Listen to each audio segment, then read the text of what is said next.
함께 나누실 말씀은 구약성경 열왕기상 2장 31절에서 35절까지의 말씀입니다. 구약성경 512페이지에 있습니다. 열왕기상 2장 31절에서 35절까지의 말씀입니다. 구약성경 512페이지에 있습니다. 우리 찾으셨으면 구약성경 512페이지 열왕기상 2장 31절에서 35절까지의 말씀을 제가 한 절, 여러분이 한 절, 35절은 같이 읽겠습니다. 왕이 이르되 그의 말과 같이 하여 그를 죽여 묻으라. 요압이 까닭 없이 흘린 피를 나와 내 아버지의 집에서 내가 제하리라.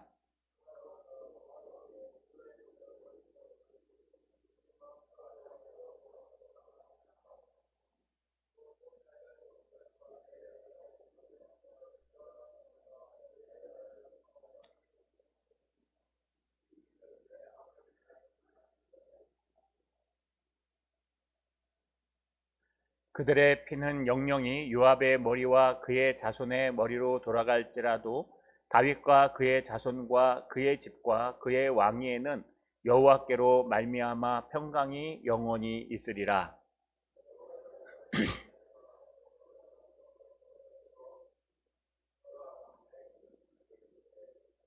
같이 읽겠습니다. 왕이 이에 여호야다의 아들 분하야를 요압을 대신하여 군사령관으로 삼고 또 제사장 사독으로 아비아다를 대신하게 하니라. 아멘. 교회 소식은 주보 맨 뒷면을 참조해 주시기를 바랍니다. 예, 우리 여름 성경학교가 이번 주 토요일 날부터 있습니다. 27, 28 토요일 주일 양일간 교회에서 있습니다. 많이 기원해 주시고 기도해 주시기 바랍니다. 학생부 학예 수련회가 이번 주 주일부터 다음 주 화요일까지 우리 밀양에서 있습니다. 교회와 밀양입니다. 많이 기도해 주시고 함께 해 주시기를 부탁드립니다. 매주 토요일 날 9시, 오전 9시 30분에 교회 청소가 계속됩니다. 우리 꼭 기억하시고 시간 되시는 분들은 참석하셔서 함께 해주시기를 부탁드립니다. 손을 들어 하나님 앞에 인사하겠습니다. 대신하여 세워지게 하소서. 좌우로 인사합시다. 믿음으로 세워집시다. 시간이 지나면 많은 것들이 보수돼야 된다는 생각이 듭니다. 건물도 오래되면은 보수공사를 해야 됩니다. 그래서 비도 새고 물도 새고 시간이 되면 리모델링을 하거나 무너뜨리고 다시 세웁니다. 자동차도 마찬가지인 것 같습니다. 오래되면요, 10년, 15년 지나면 여기저기에 고장 신호가 들어와서 그 자동차에 고장한 걸 보수해야 됩니다. 마구라가 깨지면 그 마구라가 소리가 심해서 갈기도 하고 또 불이 들어오면 불이 들어온 걸 갈기도 합니다. 만약에 그걸 보수하지 않고 달려가면은요, 꼭 큰 사고가 나거나 집이 무너지는 아주 어려운 일들이 생깁니다. 우리 신앙의 모습도 똑같습니다. 신앙의 모습이요, 오래될수록 더 튼튼해지는 게 아니라 오래되면은요, 우리가 좀 바꿔야 될 것들이 생깁니다. 기도하는 자세도 옛날에는 무릎 꿇고 하나님 앞에 신실하게 기도했는데 나이가 드시면요, 무릎 꿇고 기도하시면 무릎이 다 나갑니다. 그래서 기도하는 자세부터 바뀝니다. 양반 다리를 하거나 또는 다리를 뻗고 기도해도 크게 문제가 없습니다. 옛날에는 늦게까지 성경을 봐도 불 밑에서 보면 훤하게 잘 보였지만 나이가 드시면 조명도 중요하고요, 돋보기 쓰고 보시는 게 눈에 더 안전합니다. 이렇게 우리의 신앙에 있어서도 젊었을 때 했던 모습과 시간이 지나면서 보수해야 될, 바꿔야 될 모습들이 꼭 있습니다. 오늘 말씀 속에는요, 하나님의 나라가 세워질 때 하나님께서 대신하여 바꾼 지책들이 있습니다. 이것은 곧 우리가 앞으로 세워지기 위해서는 우리가 바꾸지 않으면, 개혁하지 않으면 안 되는 것들에 대해서 설명하는 내용입니다. 말씀을 통해서 우리 스스로의 신앙을 개혁하시는 저 여러분 되시길 간절히 소망합니다. 따라 읽겠습니다. 요압을 처형해야 할 이유를 말하다. 한 번 더요. 요압을 처형해야 할 이유를 말하다. 하나님의 말씀은 아주 단순합니다. 하나님의 말씀은요, 하나님의 말씀 본문을 읽고 그 본문에서 하고자 하는 이야기를 잘 해석해서 전달받은 후에 그것을 해석한 걸 우리 삶에 적용하는 것이 하나님의 말씀대로 사는 겁니다. 내가 인생을 살아보니까 이건 이거야가 아니라 성경의 말씀에 보니까 이런 예화 속에 이런 사건이 등장하는데 하나님이 이렇게 역사하시더라. 그러면 그 하나님이 지금도 우리가 믿는 하나님이기 때문에 여러분, 요 솔로몬 시대에 역사했던 그 하나님은 지금도 그렇게 역사하십니다. 그렇기 때문에 셰퍼는요, 하나님은 늘 거기 계시며 하나님은 늘 똑같은 말씀을 하고 계신다. 단지 우리가 변한 거고 우리가 듣지 않는 거다. 거기 계시며 말씀하시는 하나님이라는 책을 쓰셨습니다. 마찬가지입니다. 우리가 솔로몬의 사건을 통해서 이 솔로몬 때에 역사하셨던 그 하나님이 그 모습 그대로 오늘날 우리에게 역사하신다. 이게 믿음이요, 이게 하나님의 말씀입니다. 여러분, 솔로몬 왕조가 세워졌습니다. 하나님께서 다윗 왕조 속에서 솔로몬을 세운다고 역대기에 약속하셨습니다. 왜 솔로몬일까요? 그의 형 한 번도 다윗에게 욕 들어먹은 적이 없고 한 번도 다윗에게 야단 맞은 적이 없는 인품을 갖고 있고 능력과 키를 갖고 있는, 여러분, 아도니아가 훨씬 더 왕이 될 만한 재물인데 왜 하나님은 별로 역사를 보면 키도 큰 것 같지 않고 막둥이에다가 뭔가 좀 부족한 솔로몬을 세우셨을까요? 역대기를 쭉 읽어보시면요, 다윗은 수도 없이 나단 선지자를 통해서 솔로몬을 세워야 될 것을 명령하고요, 또 솔로몬을 위해서 솔로몬이 하나님의 성전을 이어서 지을 걸 응답받고 나서 자기 죽을 때까지 열심히 성전을 지을 준비를 해놓았습니다. 그래서 솔로몬이어야 하는 이유는 하나님께서 솔로몬을 선택했기 때문에 그렇습니다. 인간적인 부분을 보면 솔로몬보다 아도니아가 훨씬 낫습니다. 그런데 하나님은 솔로몬을 선택하신 겁니다. 그래서 솔로몬이 왕이 되었습니다. 그런데 여전히 그것에 대해 수긍하지 못하는 사람들이 있습니다. 왜 제가 왕이 돼? 저 막둥이가 무슨 힘이 있다고 왕이 돼? 그래도 왕이 될 만한 자격이 있어야 되지 않을까? 아도니아는요, 한번 용서함을 받았음에도 불구하고 여전히 아비아달과 요압과 함께 계략을 세워서 결국 처형당합니다. 그리고 함께 계략을 세웠던 대제사장 아비아달은 그나마 다윗 왕 때에 다윗을 위하여 수고한 것을 감안해서 죽이지는 않고 아스돗 들판에 가서 농사짓고 그냥 사시라고 추방해 버립니다. 그리고 이제 하나 남은 것은 가장 강력한 힘을 가진 군대 장관 요압입니다. 여러분, 요압은 두 가지를 행할 수 있습니다. 첫 번째는요, 자기가 군대 장관을 오래 했기 때문에, 다윗 왕조 때부터 했기 때문에 다 자기 동생들이고 자기 부하들입니다. 그래서 이 요압은요, 반란을 일으키면 됩니다. 다 모의해서요, 요번에 뒤집어 엎자, 솔로몬 저거 요번에 엎어버리자 하면서요, 국민들 무시하고 힘을 가지고 군사 반란을 일으키면 됩니다.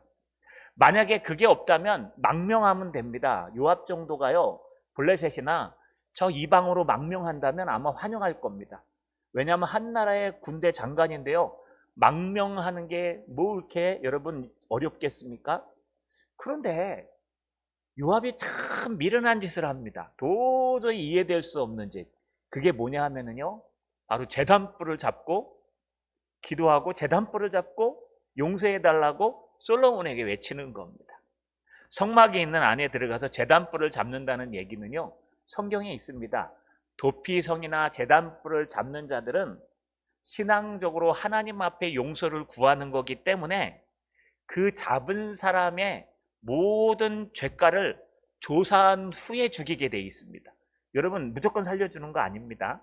그래서 어떤 사람만 살려주냐 하면 무고하게, 내가 부지 중에 오살했을 경우, 도끼질을 하다가요 잘못 쳐서 이 도끼날이 날아가서 머리를 때려서 죽든지, 아니면 요즘 부재 중에 운전하다가 여러분 그 나귀 밑에 깔려 죽든지, 여러 가지 내가 고의로, 미필적 고의로 살인한 게 아닐 경우에는 재단불을 잡거나 도피성으로 도피하면 얼마든지 제거하고 살려줄 수 있었습니다.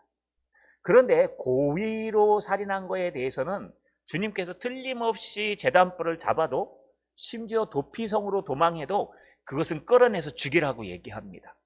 그러니 요압이 지금 아도니아를 따라서 지금 여러분 재단불을 잡은 건 도저히 이해할 수 없는 일입니다. 왜 그렇게 미련한 짓을 했을까요?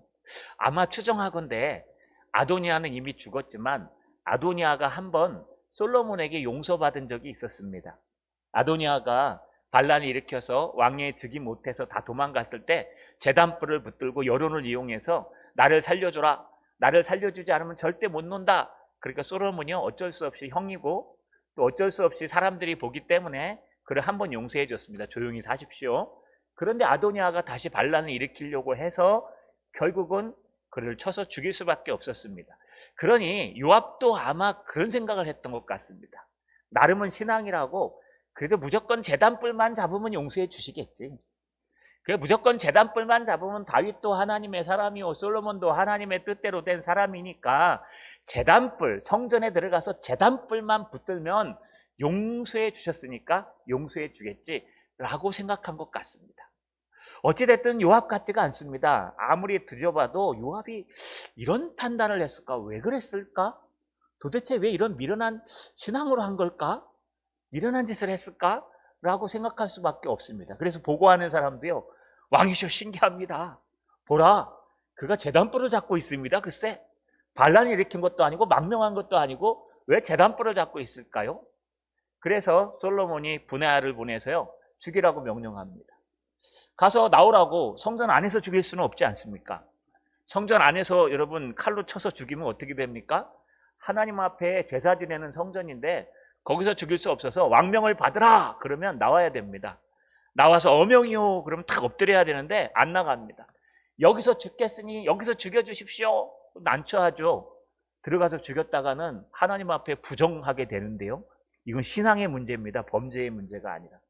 분하야가 다시 왕에게 가서 묻습니다. 이러이러해서 지금 재단불을 잡고 있는데 어떻게 하면 좋겠습니까? 그때 오늘 31절에 솔로몬이 아주 단호하게 이렇게 얘기합니다. 왕이 이르되 그의 말과 같이 하여 그를 죽여 묻으라. 이게 무슨 뜻인지 아십니까? 지금 요압이 뭐라 그랬냐면 나는 절대로 나가지 아니라 내가 여기서 죽겠노라. 거기서 죽이라는 얘기입니다. 여러분 이거 굉장히 황당한 얘기입니다. 분하야가 왜 못 죽이고 왔을까요? 한번 생각해 보십시오. 지금이야 뭐 그럴 일은 없습니다.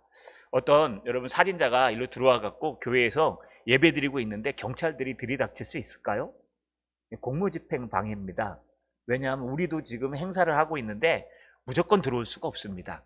그렇기 때문에 물어보고 들어와야 되는데 쑥 들어와서 잡아갑니다. 그러면 우리는 신고하면 됩니다. 물론 협조해 줘야죠. 그러나 예배를 방해했기 때문에 우리는 공무집행 방해로 고소하면 경찰에서 여러분 민사해가지고 벌금 물어야 돼요. 저희한테. 손해배상을. 그래서 아무데나 막 들어갈 수는 없습니다. 그런데 이게 예배당일 경우 성당일 경우는 더 그렇죠. 이 정도가 아닙니다. 제사를 지내는 성전은 아직 지어지지 않았지만 성전 역할을 하는 하나님의 임재가 있는 성막은요 거룩하기 때문에 신정국가에서 저 안에 들어가서 사람을 쳐서 죽이는 것은 절대로 안 되는 일입니다. 그런데 믿음이 있다고 하는 솔로몬이 하나님의 신성 모독도 아니요.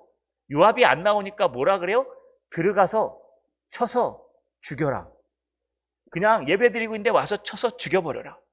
제단불을 붙들고 있는데 하나님을 의지하고 있는데 쳐서 죽이라는 겁니다. 여러분 이게 참 솔로몬이 신앙이 있는 사람인지 없는 사람인지 모르겠습니다. 좀 기다렸다가 지쳐서 배고파서 나오면 쳐서 죽여라. 조금 기다렸다가 목말라갖고 물 마시러 나오면 쳐서 죽여라. 이 성전 안에서는 하나님 앞에 예배드리는 곳인데 거기서 죽이면 안 되잖아. 그러니까 나오면 죽여라. 이래야 되지 않습니까? 근데 솔로몬은 절대 그러지 않습니다. 그가 말한 것처럼 요압이 얘기한 것처럼 가서 그 자리에서 그냥 쳐서 죽여서 끌어내서 갖다 묻어버려라 라고 얘기하는 겁니다. 여러분, 어떤 죄를 졌길래 하나님 앞에 나와 신앙불을 붙들었는데도 죽여야 될까요? 우리는 그렇게 생각하지 않습니까?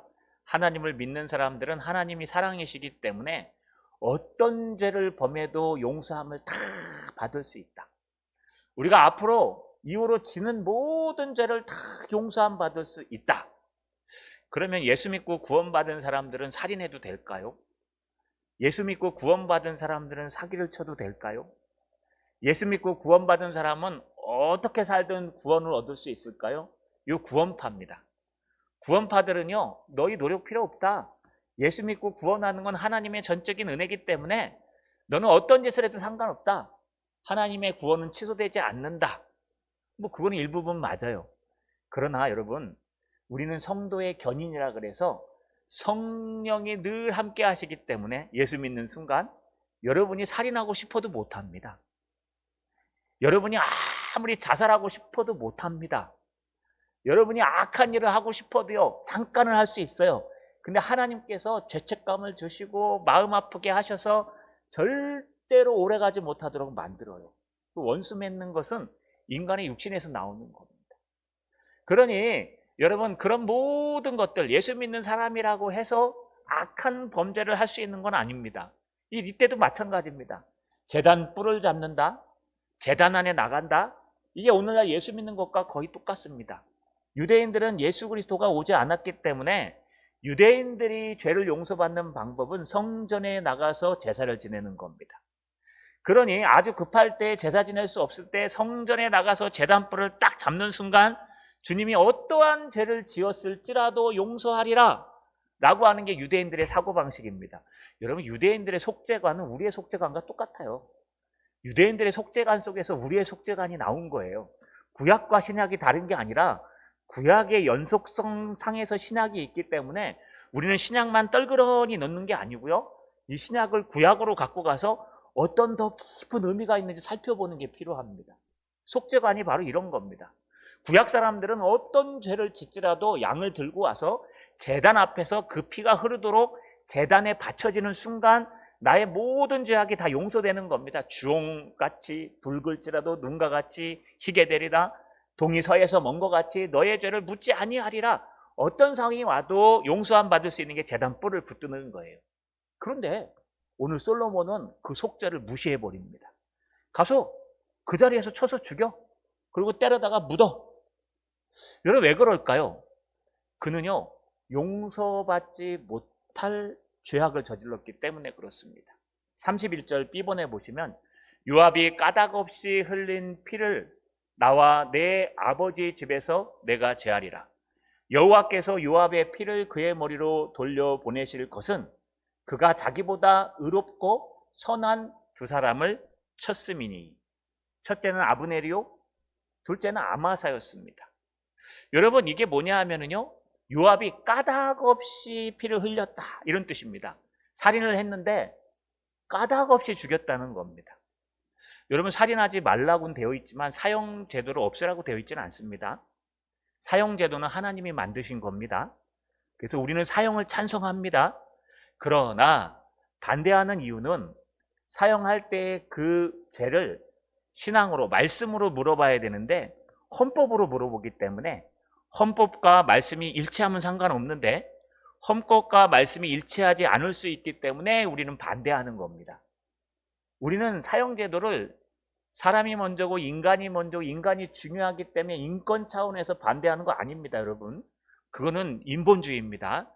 우리가 반대하는 이유는 하나님의 말씀을 가지고 판결해서 신앙으로 죽여야 되는데 오늘날 세상에는 하나님의 말씀으로 판결하지 않고 세상 논리에 의해서 판결해서 죽이기 때문에 일부분은 공통적인 게 있을지라도 그 외의 것들을 사용해 인도할까 봐 우리는 반대하는 겁니다. 반대하는 목적과 방법이 다릅니다.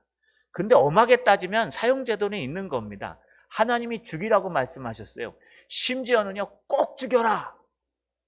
부모를 친 자는 반드시 죽여라. 죽여라 3번 사용한다 그랬죠. 무당들은 반드시 죽여라.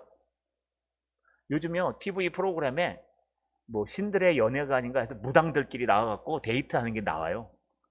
저는 그거 보면서 기가 막혔습니다. 야, 이제는 무당들도 나와서 짝지를 찾아다니는구나. 뭐 TV에 버젓이 나옵니다. 여러분, 옛날 같은 이스라엘 같았으면 그거 다 잡아다가 돌로 쳐서 죽여야 되는 거예요. 사형 언도로 해야 돼요. 그러니까 세상 법과 하나님의 법이 다르기 때문에 우리가 사형 언도를 안 하는 겁니다. 그러나 하나님 법에는요, 사형이 분명히 있어요. 근데 어떤 데 사용하냐? 무고죄에 대해서 사용합니다. 무고죄가 뭐냐? 죄가 없는데 죽이는 경우를 말합니다. 그거를 오늘 B번에 요압이 까닭 없이 흘린 피, 이게 무죄한 피, 여러분 무고죄를 얘기합니다. 죄도 없는데 가서 쳐서 죽였다는 겁니다. 누굴 죽였냐? 그 사람들은 요압보다 더 의롭고 더 여러분 선한 사람 2명을 죽였다는 거예요. 이게 앞에서 등장합니다. 분명히 요압이 죽인 2 사람이 있는데 여러분 사울의 군대 장관이었던 아브넬을 죽입니다. 아브넬이요, 왜 요압보다 의로울까요? 아브넬은 그래도 다윗에게 망명했습니다. 다윗한테요, 하나님의 나라 왕 다윗에게 우리 합칩시다. 이제 평화를 부르짖었습니다. 물론 이권이 있었지만 그래도 평화를 부르짖고 와서 평화를 얘기하고 돌아가는 중간에 요압이 자기 동생 아사헬을 죽였다고 보복하면서 불러다가 칼로 찔러 죽인 겁니다. 보복한 겁니다. 내 동생 아사헬을 죽였으니 너도 죽어라. 여러분, 그 아사헬을 죽인 걸 잘 보면요, 둘이 전쟁 연습을 했다 그럽니다.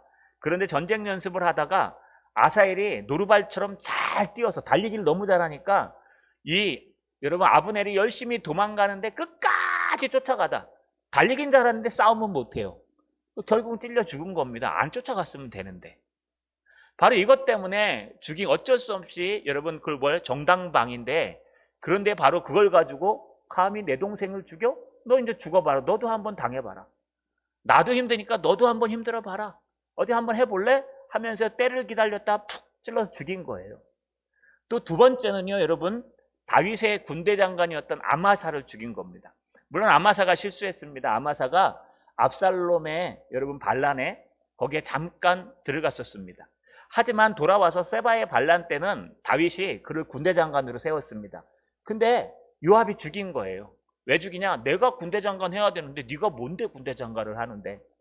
그때 다윗이 일부러 세웠습니다. 요압이 너무 제멋대로 가니까요, 다윗이 하는 수 없이 요압과 관계없는 아마사를 군대 장관으로 해서 세바의 반란을 제어하라고 보냈는데 중간에 요압이 자기 동생들과 함께 가서 그냥 죽여버립니다. 요압은요, 복수심 때문에, 요압은요, 자기의 야망 때문에 아브넬과 아마샤를 까닭 없이 무고한 자의 피를 흘렸던 아주 용맹스럽고 나쁜 사람이었습니다. 욕망스러운. 그렇기 때문에 그는 제단불을 잡아도 소용없다는 겁니다. 왜냐하면 이미 무고죄를 지었고 그것이 하나님의 뜻이 아님에도 불구하고 악한 짓을 했고, 그것이 하나님의 뜻에 부합함을 알면서도 자기의 욕심과 야망을 위해서 그 짓을 했기 때문입니다. 그리고 또 하나 있습니다. 우리 지난주에 살핀 것처럼 요압이 정말 제단불을 붙들었다면 회개해야죠. 붙들고 내가 잘못했습니다. 내가 욕심을 부렸습니다. 저를 용서해 주십시오. 제가 과거에 잘못했던 것도 다 용서해 주시고 저를 그냥 한 번만 봐주십시오 하고 빌었더라면, 제 생각에는요, 그 구약에도요, 회개하는 자를 죽이라고 되진 않습니다. 그러면 여러분 아마 뭐 채찍질을 해서 내쫓든지 아비아달처럼 고향에 가갖고 네 집 고향에 가갖고 그냥 농사나 짓고 살아 하고 생명은 살려줬을 거예요. 근데 여러분 읽어보시면 절대로 회개하지 않습니다. 그냥 여론을 이용해서 내가 살아야 되고 내 힘을 이용해서 살아야 되고 심지어 하나님까지 이용해서 내가 살아야 됩니다. 나의 욕심과 야망은 회개하지 않습니다. 그냥 잘못한 것밖에 아니고 절대로 내가 사는 것이 목적이었다는 겁니다. 그러면 여러분 하나님이 처형하십니다. 하나님은요, 용서받지 못할 죄들에 대해서 성경에 분명히 말하고 있습니다. 용서받지 못할 죄들이 어디 있습니까? 하나님은 용서해 주기 위해서 왔는데, 하나님은 우리를 사랑하셔서 왔는데 여러분 왜 용서하지 못하십니까? 그런데 성령을 회방하는 죄는 절대로 용서함을 받지 못한다고 성경에 기록되어 있습니다. 성령 해방하는 죄가 뭘까요? 여러분 성령께서 역사하시는데 그것을 가로막고 못하게 하는 게 성령 회방죄입니다. 뭐 신비주의자가 얘기하듯이 목사가 뭘 하는데 방해하고 그런 건 아닙니다. 성령 회방죄는 성령이 하시는 일을 막는 거예요. 하나님의 성령이 역사하시고 하나님의 성령이 인도하시는데 그것을 막고 자기의 복수심과 자기의 야망과 자기의 욕심을 가지고 못하도록 방해하면요, 틀림없이 무너지고 그 집안이 망합니다. 대표적으로 해석할 수 있는 게 첫 번째는 말씀이고요. 두 번째는 역사입니다. 말씀으로는 하나님의 말씀이 증거되고 성취되는 것을 막는 건 성령 해방죄입니다. 역사적으로도 똑같습니다. 제가 키에르 케고르 얘기했었죠. 신앙인입니다. 근데 키에르 케고르가요, 절대로 성경은 망할 것이다 라고 얘기하면서 성경을 반대했어요. 그런데 결국 그의 집이 무너지고 성서원이 그의 집에 들어서서 지금도 그의 고가가 여러분 성서원이 되어서 성경을 파고 출판하는 곳이 됐습니다. 무슨 뜻이냐? 역사적으로 하나님의 성령이 하시는 일을 막는 사람은 그 가문이 무너진다는 뜻입니다. 우리 하나님께서는요, 때로는 엄할 때가 있습니다. 우리가 다른 건 다 범죄해도 됩니다. 그런데 성령을 회방하시면 안 됩니다. 다른 것은 좀 욕하고 약하고 무너져도 괜찮아요. 실수해도 돼요. 하나님은 언제든지 네가 돌아와서 제단불을 잡고 예수 그리스도 앞에서 용서를 구하면 네 죄가 주홍같이 붉을지라도 눈과 같이 희게 할 것이요 동이 서에서 먼 것처럼 절대로 너의 죄를 무릅지 않을 것이다. 그러나 네가 회개하지 않고 정당화하고 하나님의 성령을 막으면 너도 망하고 너의 집안도 망하고 대대손손 망할 것이다. 이게 하나님의 역사입니다. 우리 지난주에 배웠습니다. 엘리의 가문이 망했습니다.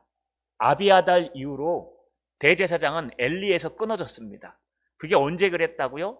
엘리가 죽기 전에 하나님이 사무엘을 통해서 3번이나 말씀하셨는데 그게 누구에게? 아비아달에게 와서 틀림없이 이루어진 겁니다. 축복도 이루어지지만 저주도 이루어집니다, 여러분. 좋은 복받는 은혜의 말씀도 이루어지는데 저주의 말씀도 이루어져요. 그래서 하나님의 사람들은 하나님을 두려워할 줄 알아야 돼요. 하나님은 날 사랑하시니까 내가 어떤 짓을 해도 다 용서하시겠지? 아니요. 때로는 하나님은 무섭게 역사하셔서 저주하실 때도 있습니다. 여러분 꼭 기억하시고 용서받지 못할 죄를 짓지 않는 게 중요하고 혹 그런 죄가 생각나시면 괜찮습니다. 제단불에 나와 예수 그리스도를 붙들고 회개하시면 됩니다.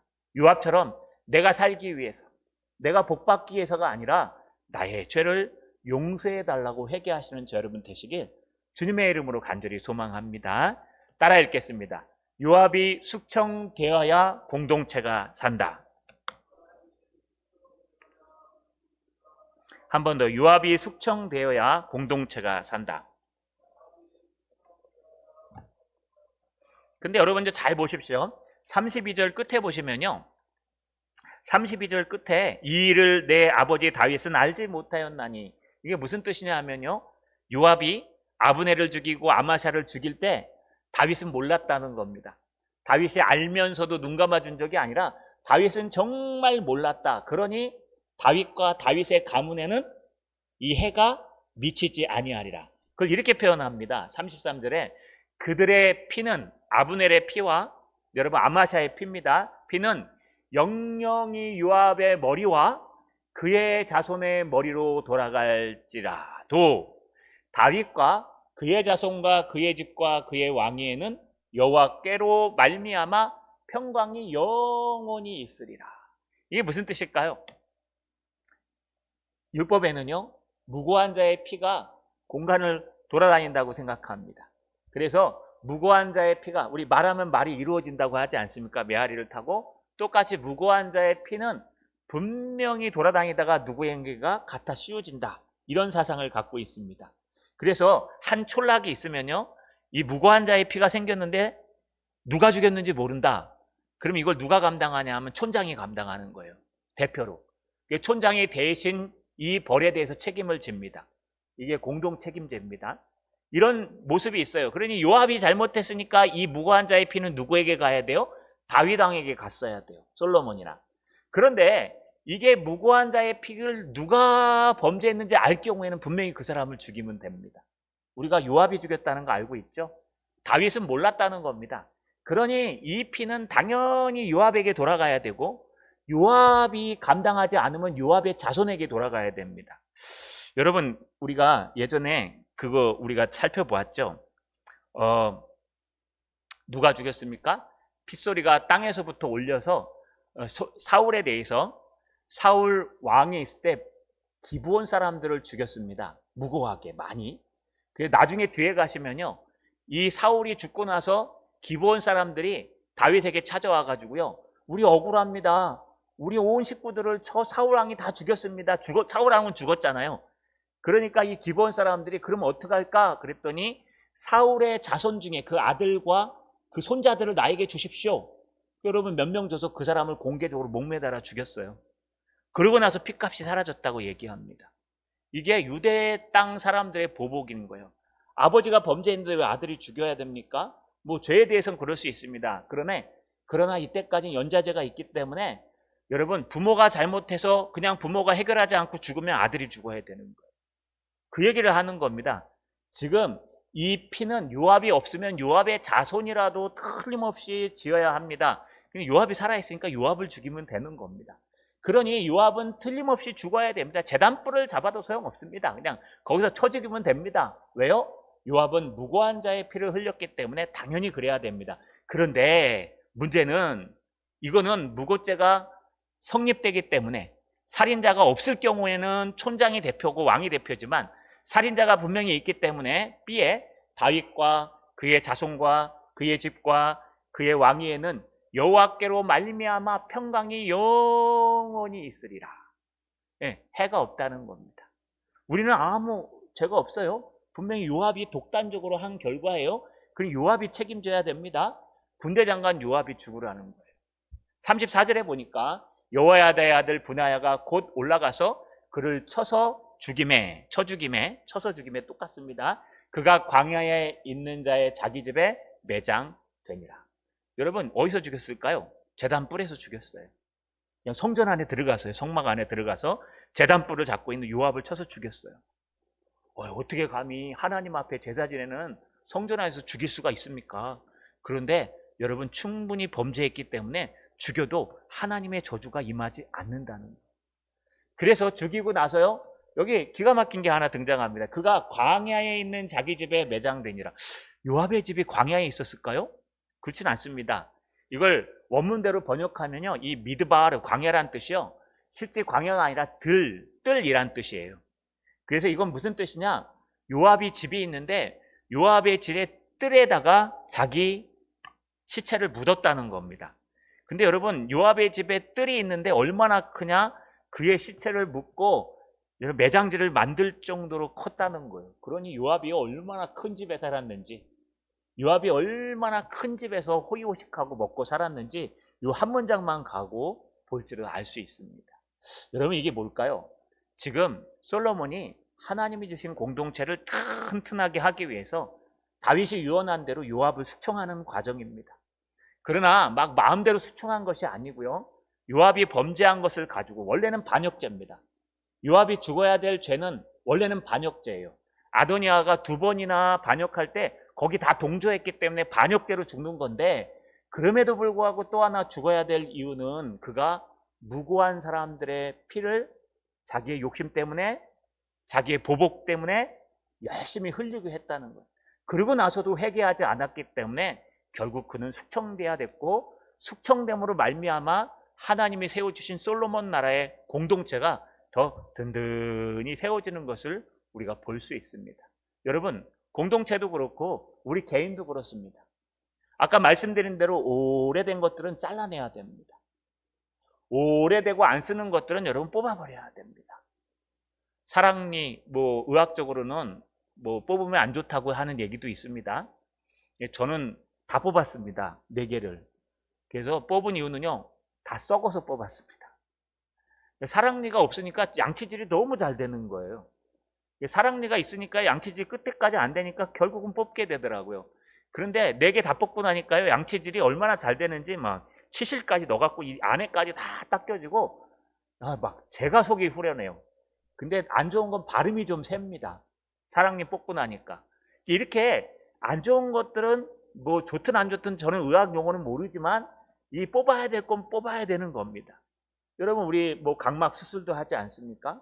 자동차도 세상 건물도 우리가 때로는 보수하고 잘라내고 뽑아내야 될 것들이 있습니다. 그거 하지 않으면요 그것 때문에 이 주변에 있는 양측까지 다 썩어가지고요 한꺼번에 다 무너질 수 있습니다. 그래서 여러분 우리는 우리 속에 안 좋은 것들을 뽑아내야 됩니다. 악한 습성이 있습니까? 그러면 뽑아내셔야 됩니다. 용서 못하는 그런 원수 맺은 보복 심리가 있습니까? 여러분 뽑아내셔야 됩니다. 내 욕심과 야망 때문에 눌러야 될 것들이 있습니까? 그냥 포기하시고 뽑아내야 됩니다. 그거 뽑지 않으면요 내가 무너질 수 있습니다. 그거 뽑지 않으면 공동체가 무너질 수 있습니다. 자, 여러분 숙청하십시오. 우리 안에 있는 죄를 숙청하셔서 여러분의 신앙이 든든히 세워지는 저 여러분 되시길 주님의 이름으로 간절히 소망합니다. 마지막 따라 읽겠습니다. 분하야와 사독을 대신 세웠다. 한 번 더요. 분하야와 사독을 대신 세웠다. 그러면 군대 장관 요압은 숙청하고 대제사장 아비아달은 추방하고 그러면 그 자리가 비지 않았겠습니까? 누군가를 집어넣어야 되겠죠? 바로 그것을 대신 세웠다라는 단어로 등장합니다. 35절에 왕이 이에 여호야다의 아들 분하야를 요압을 대신하여 군사령관으로 삼고 또 제사장 사독으로 아비아달을 대신하게 하니라. 색깔을 좀 바꿔놨죠? 여러분 보라색에 대신하여 여러분 타하트란 단어를 써요. 뒤이어 대체하여 이런 뜻입니다. 그 다음에 여기 삼고 있고 뒤에는요 대신하여 하니라 있죠. 똑같은 단어인데 번역만 안 한 거예요. 세우다 나탄이란 단어인데요. 그래서 여러분 타하트 나탄 그래서 그 자리에 세우니라 이런 뜻이에요. 근데 대신 세우는데 누굴 세웠냐? 여호야다의 아들 분하야를 요압을 대신해서 군대 장관으로 세우고 또 대제사장 아비아달을 원래는 대신하여가 아닙니다. 사독도 대제사장이었습니다. 그런데 이제는 그냥 하나뿐이 없는 대제사장으로 사독을 아비아달 대신해서 대제사장으로 세웠느니라. 대신해서 그 자리를 새로운 사람으로 메꿨다는 겁니다. 여러분 자동차 부품이 문제가 생기면 어떻게 한다고요? 그냥 뽑아버리면 끝날까요? 거기다 다른 부품을 집어넣어야 돌아갈 거 아닙니까? 건물이 문제가 생겨서 벽돌 하나가 부서졌습니다. 그럼 빼야 되겠죠? 빼면 그대로 놔둬야 될까요? 바람도 들어오고 열기도 들어오겠죠? 그러면 거기에 똑같은 다른 벽돌을 더 탄탄한 것 갖다 메꿔야 됩니다. 이걸 리모델링 또는 리볼빙이라고 얘기합니다. 여러분 우리 신앙도 똑같습니다. 우리가 먼저 썩은 것, 잘못된 것 또는 여러분 안 좋은 습관이나 욕심들은 뽑아내야 됩니다. 추방하고 숙청하고 뽑아야 됩니다. 근데 뽑은 것을 그대로 놔두면요 여러분 구멍이 나서 힘들어집니다. 거긴 뭘로 채워야 될까요? 새로운 습관, 새로운 신앙, 새로운 말씀, 새로운 세계관으로 채워가셔야 됩니다. 공동체도 똑같습니다. 그럴 때 하나님의 공동체가 든든히 세워지고 우리의 신앙이 흔들리지 않는다는 겁니다. 말씀을 마치겠습니다. 여러분 우리 한번 돌아봅시다. 우리의 신앙 안에는 혹시 오래돼서 썩어서 뽑아버려야 될 썩은 이 같은 습성들은 없습니까? 요압이 얘기한 것처럼 오래 묵은 원수 맺은 마음들은 없습니까? 또 요압이 죽은 것처럼 정말 야망과 욕심, 내가 저기에 올라가리라 라고 하는 욕심으로 가득 차 있는 마음은 없습니까? 또 여러분 마음속에요 그냥 처분하지 않으면 안 될 응어리진 것들은 없습니까? 그러면 여러분 숙청하고 뽑아내야 됩니다. 그러고 나서 새로운 것으로 그것을 채워야 됩니다. 새로운 것으로 그것을 채우고 그것을 메꾸고 그것을 대신할 때 분명한 것은 하나님의 공동체는 든든해지고 여러분의 신앙은 흔들리지 않고 더 탄탄해질 수 있습니다. 의학에 보니까요 팔이 그냥 있을 때보다 한번 부러졌다 붙은 팔이 더 세답니다. 팔이 그냥 처음부터 튼튼한 팔보다 한번 뚝 부러졌다가 붙인 팔이요 훨씬 더 뼈가 탄탄하답니다. 그 부서진 팔을 보수하려고 일로 영양분이 다가가지고요 여기가 더 튼튼하다 합니다. 그래서 격투기 하는 사람들이 있죠. 다리가 한 번씩 부러진 사람들이 파워가 더 세다 합니다. 무기가 된답니다. 그게. 그 정도로 우리는 때로는 약점이 강해질 수도 있다는 거 꼭 기억하시고, 여러분 마음속에 있는 뽑아내야 될 것들, 숙청해야 될 것들을 뽑아내시고 새로운 것들로 채우셔서 예전보다 더 단단해지고 예전보다 더 튼튼해지는 신앙의 공동체 되시기를 주님의 이름으로 축원합니다. 전능하신 아버지 하나님, 고맙고 감사합니다. 우리 마음속에는 유압이 갖고 있는 악한 뽑아야 될 것들은 없는지요? 오래 썩어서 사랑니처럼 뽑아내야 될 이빨들은 없습니까? 하나님 앞에 원수 맺고 용서하지 못한 지체는 없는지요? 또 우리의 욕심과 야망 때문에 신앙을 포기한 일은 없는지요? 또 우리 주변에 많은 사람들에게 상처 준 일은 없는지요? 다시 한번 돌아보고 또 돌아보게 하셔서 안 좋은 습관들을, 안 좋은 신앙들을 뽑아버리고 새로운 것으로 대신 메꿈으로 말미암아 더 든든해지고 탄탄해지는 참된 신앙의 공동체, 또 신앙인들 될 수 있도록 도와 주시옵소서. 예수님의 이름으로 기도하옵나이다. 아멘.